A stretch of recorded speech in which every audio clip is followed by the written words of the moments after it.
Hello beautiful soul! Welcome back to my channel.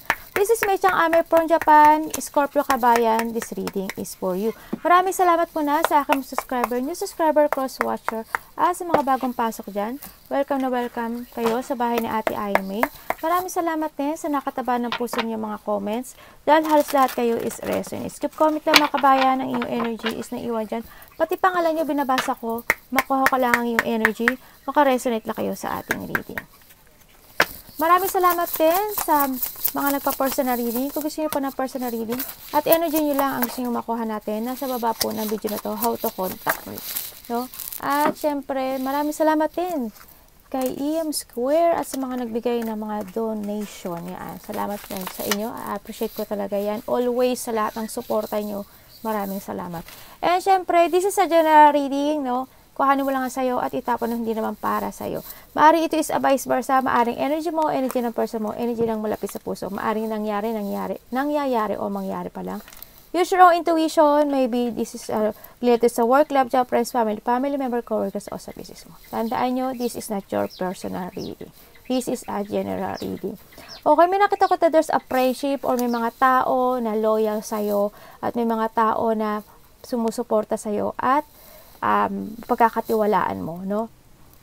May mga tao na may mga sumusunod sa mga lahat ng sinasabi mo.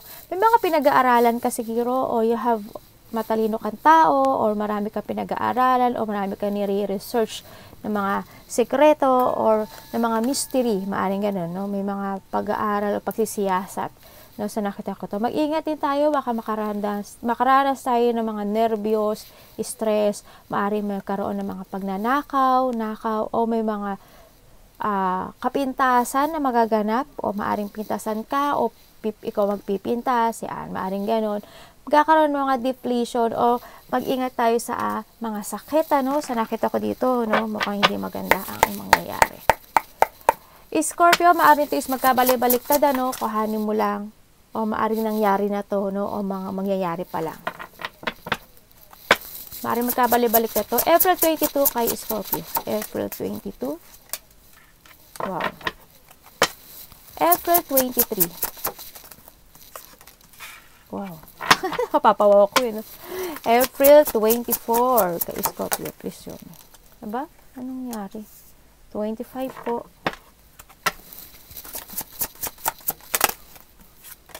Nag-iba energy mo April 26.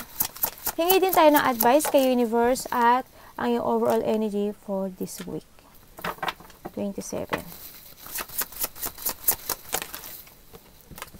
Universe, ano po ang iyong advice kay Scorpio? Please show me. Daing advice ng universe. Oh.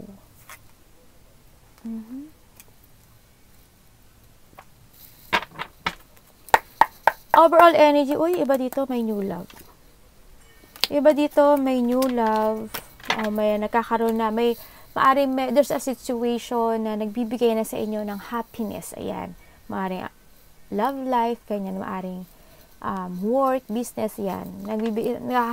Nagkakaroon ng mga achievement and fulfillment. O maaring mas nakita nyo na yung yung sarili nyo na mas more kung mamahalin ngayon yung sarili ko. Maaring ganun sa iba na. Sorry. Overall energy for this week. The Justice. Tingnan natin bakit 4 of Wands. Bakit po 4 of Wands?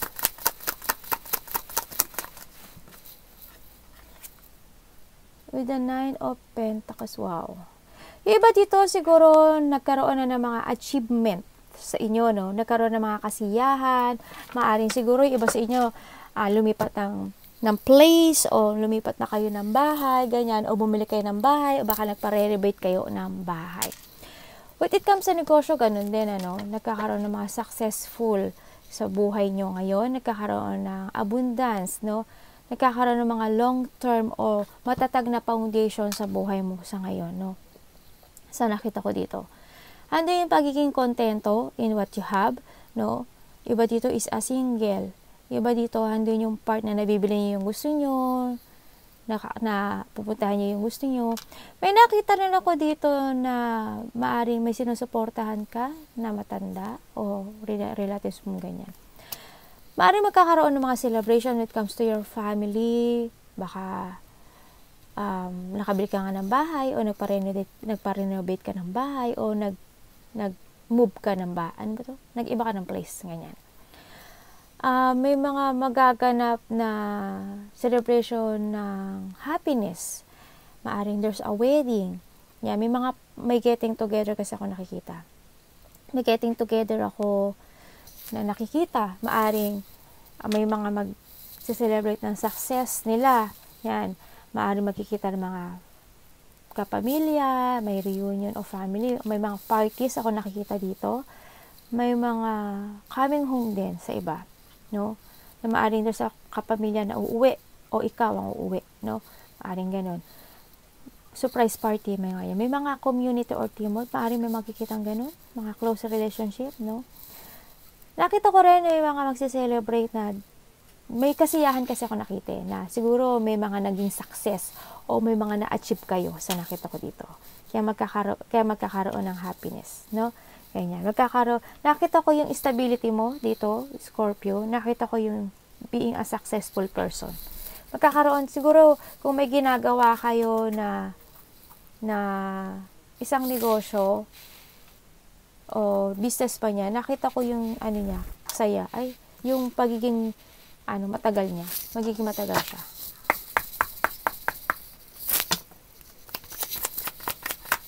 Kasi kung titingnan mo, ang dami mong pentacles. So, we have the 10, we have the 9. Tama we have a 19 pentacle. Sobra. Ang dami. Talagang very successful, no? Kaya kita mo, di ba? Ang daming bulaklak niyan. Ang daming kasiyahan, ano? Ang daming, andun yung saya and yung, yun? Ano tawag dito? Yung flows ng abundance mo, andito. Nakikita ko. Nagkakaroon ng self-esteem. Laying down notes yan. Nagkakaroon ng success sa buhay mo sa nakita ko dito. Andito na yung nakikita ko na bumabalik yung pagiging pride mo, yung pagiging ikaw. Bumabalik na yung pagiging ikaw kasi nakita ko nag-focus ka na sa sarili mo eh. Nag-iba dito, nag-focus ka na sa sarili mo, nag-focus ka sa stability mo, nag-focus ka na sa negosyo mo, sa family mo. No? Handoon. Nakita ko yung as in, andun na yung komportable mo, andun na yung disiplina. May disiplina ka naman sa sarili mo. Kumbaga na, yung mga effort mo sa mga nakaraan, nakita ko yung nare-receive mo na yung mga successful in your reward and achievement.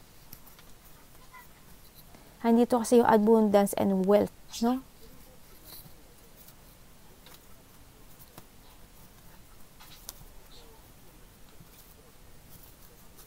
Tingnan natin bakit 10. Okay. Siguro iba sa inyo may alagang hayop, ano? May nakita ko alagang hayop dito. Tsaka matanda. Tingnan natin. Ay, dalawa. Mas nag-focus ka na ngayon sa sarili mo, no? Nag-focus ka na sa family mo, sa negosyo mo, sa stability mo, sa kaperahan mo. Andun na yung part na nabibigyan mo na ng sarili mo ng halaga o nabibigyan mo na yung sarili mo ng time sa nakita ko dito. Maari din na nakikita ko sa iba sa inyo, maari may binila kayo sa buhay nyo, no? May mga sitwasyon kayo na hindi nyo kayang desisyonan sa buhay. May mga sitwasyon kayo na nahihirapan kayo. Kumaga, obstacle must be faced, no? May mga sitwasyon kayo na dapat desisyonan. Tingnan natin bakit observe. Bakit observe?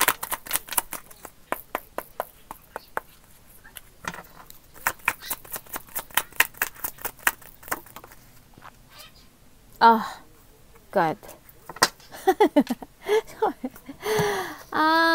Okay.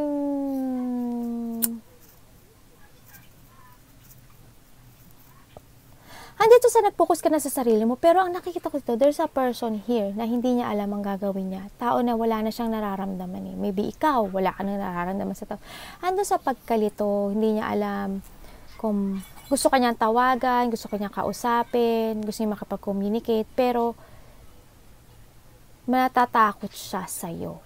Or maybe ikaw, no? Handun yung fear and painful sa lahat ng magiging choices. Hindi niya alam kung, or maybe ikaw, o hindi mo alam kung ikaw is magko-crossroad na dito sa sitwasyon na to. Kaya magaganyanan na kayo, ganyan. Or maybe itong tao na to, ganyan. Maaaring ikaw natatakot ka rin na may gusto kang bitiwan pero hindi mo kaya, siguro ganun. Kasi parang ayaw mo pa siyang harapin. May sitwasyon ka na ayaw mong harapin eh. Yan, na nakakaramdam ka rin ng, hindi mo alam kasi kung magko-crossroad ka, hindi mo ma-face yung takot mo na nararamdaman. Maaaring ganun sa iba, no? Kumbaga, iba dito, siguro may mga options ako nakikita sa iba dito na siguro pinagpipilian mo, sarili ko o pagsasabayin ko. Sarili ko o aalisin ko tong isang sitwasyon na to. Parang ganun yun. Ganun din yung tao na to na nakikita ko dito. Maaring ikaw rin yan na nakikita ko. Kasi may nakita ko na tao na wala na siyang nararamdaman, andun yung part na hindi siya naging supportive sa'yo, nagkakaroon siya ng lack of confidence, andun yung part na parang may tao ko nakita na nabuboard, parang naiinip, ganyan. As in wala, as in wala. Bakit for isa na yung cups? Uubusan na naman tayo ng oras na yung cups.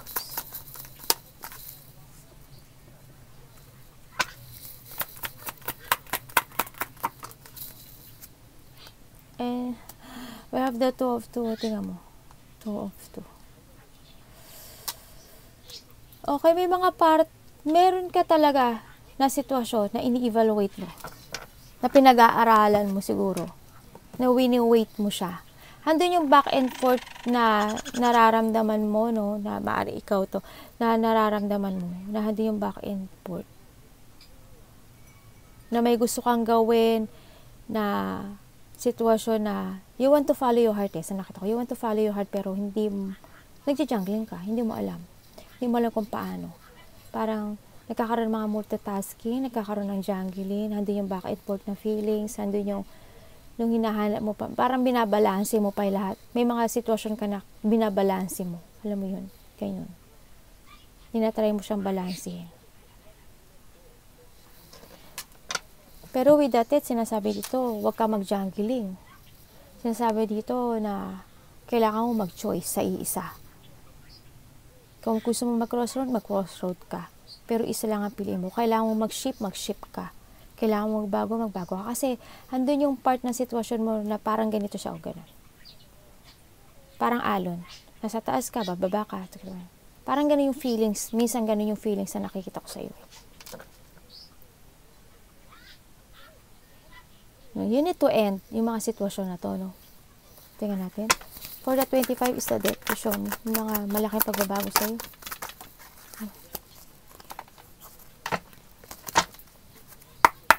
Bakit the death? Bakit death?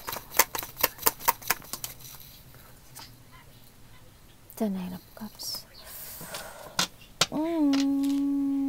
The Ace of Wands. May mga sitwasyon na talaga na hindi sa'yo ibinigay ng taas. May mga sitwasyon talaga na gusto mong ma-achieve, kumaga, the dreams will shatter. Yan, nag-shatter yung dreams mo. May mga stress, lungkot, sadness, yan. Handito rin yung may nakita rin ako tao na materialism o maaaring ikaw, marami kang gustong pangarap, marami kang sigurong gustong ma-achieve, ganyan, pero hindi nakuha. No? Ganyan. Nagkaroon ng mga unfulfilled tsaka nagkaroon ng mga dissatisfaction. May mga hindi na, may mga ano ba to, parang nawala ng kasiyahan. Ganyan. Wala akong sayang nakikita. No? Bakit po? Bakit 9 of Cups reverse? Bakit walang sa'yo nakikita?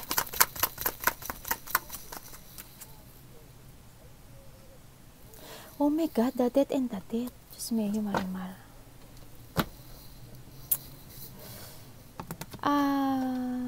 Mag-ingat lang tayo, no? Kasi siguro hindi kayo lahat.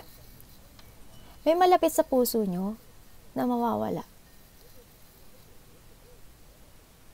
May mga mangyayari na magtatapos. No? Tingnan natin, King of Wands. Hindi kayo lahat to. 5 of Cups.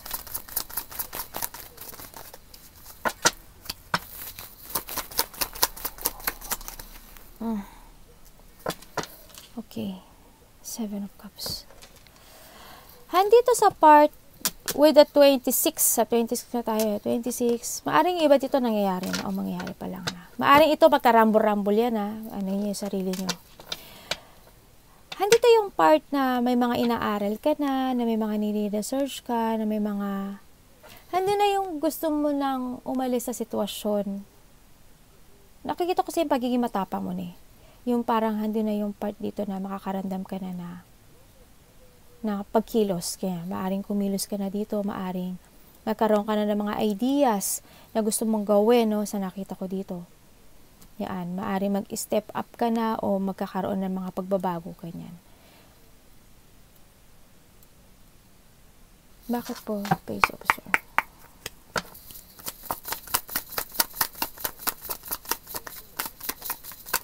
Siguro yung iba sa inyo dito, may nakilala nyo, may mga nakilala kayong loved ones in internet, Sa nakita ko dito, handi na yung you want na talaga na maging masaya. Makakaramdam ka na maaring makaramdam ka dito ng kasiyahan.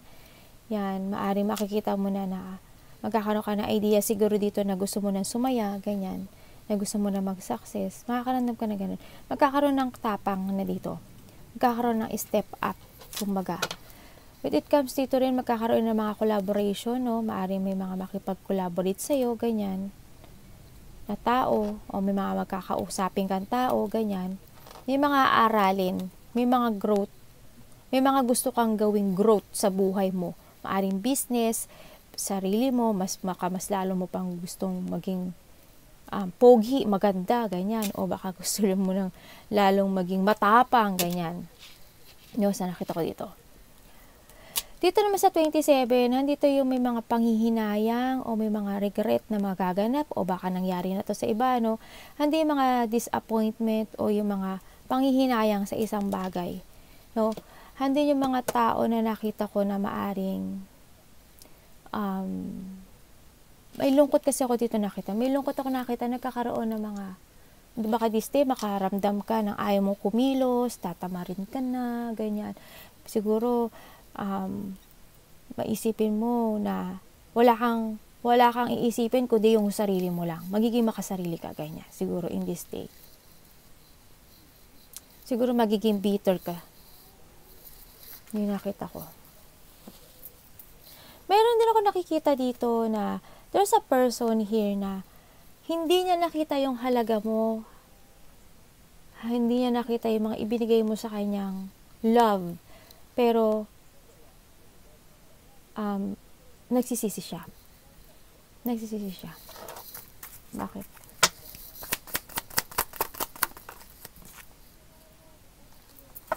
Nagsisisi siya. Hindi yung pinapakita niya na I'm okay, pero deep inside, hindi. Ganun din sa nakita ko sa'yo, no? Scorpio. Nakita ko sa'yo, hindi ka masaya. Inside, may lungkot ako nakita sa'yo, pero outside, pinapakita mo na masaya ka. May ganun part ako nakikita sa'yo. Parang nagpapakasaya ka lang, ganyan. Pero minsan, nag-iisip ka rin. And what is the advice? Ang advice sa'yo, oh my God, nagkaroon ng separation, nagkaroon ng mga loneliness at nagkaroon ng mga whatever happens sa buhay mo na hindi mo inasahan na masasaktan ka, hindi mo asahan na may mawawala sa buhay mo, separation man yan, yung mga iyak mo, yung mga iyak mo, yung mga sadness mo, yan. Nakita ko kasi ganun eh. Yung mga panghihinayang, mga away, ganyan.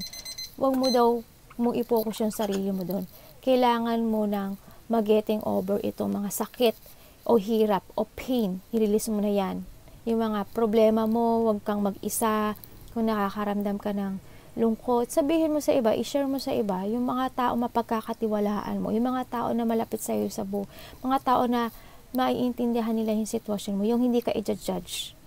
Ganyan. Huwag kang masyadong emosyon. Andito sa nakita ko na you need to forgive yourself and you need to forgive others, no? Sa mga tao na nakapagbigay sa'yo ng sakit. Kailangan mo na i-accept yung mga sitwasyon na mga nangyari sa buhay mo. Kailangan mo na makarecover dito. Masyado ka nag-iisip, huwag ka masyadong mag-isip every night. Ha? The justice. Iba dito may nagaganap na you want justice o may mga nagaganap na gusto mo ng justisya with it comes sa pera, gusto mo, may mga law ako nakikita ganyan. More on your energy is you want clarity. No, may gusto ka mga itama na mga nangyaring pagkakamali o mga nangyaring mali sa buhay mo. Ganyan. More on focus ka doon. Diyan. Mga nangyaring mga calamity o crisis na yan, mga pagbabago kasi masyadong stress, masyadong isip ng isip every night, nandun pa rin yung utak mo kasi nakapokus sa nakaraan. You need to move on and you need to take it action. Look to the future, not from the past. Huwag sa nakaraan, not from the past, syempre. No, kailangan, meron mga decisions making ako nakikita sa'yo na dapat mo solusyonan o dapat mo, you need to abandon the past toward sa bago. Ha? Kasi nagkaroon talaga ng mga unexpected or magkakaroon talaga ng unexpected happening sa buhay mo na masisira o magko-collapse. Magkakaroon ng mga distraction sa iba. No? Na sobrang makakaramdam ka ng hindi maganda. Yan. Nagkakaroon ng mga maraming changes sa buhay mo. May mga foundation ako nakita na mawawasak. Yan. And that is for you for today. Sana kahit paano nakatulong ako or nakapagbigay ako o nakuha ko yung energy mo. Arigatou namaste, God bless.